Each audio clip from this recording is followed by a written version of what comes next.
পুজোর সময় যারা শহরতলি থেকে কলকাতা ঠাকুর দেখতে আসে তাদের কাছে এবছরে আরেকটা আকর্ষণ বেড়েছে, সেটা হচ্ছে গঙ্গার তলা দিয়ে মেট্রো চড়ে কলকাতা থেকে হাওড়ায় আসা অথবা হাওড়া থেকে কলকাতায় যাওয়া।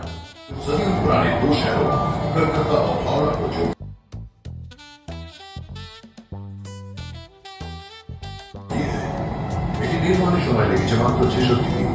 ডিজেল চালানো কেবল 66 দিন লাগে। নদী পথ অতিক্রম করে আমরা প্রবেশ করলাম হাওড়ায়। নদী পার করকে স্টেশন হাওড়া।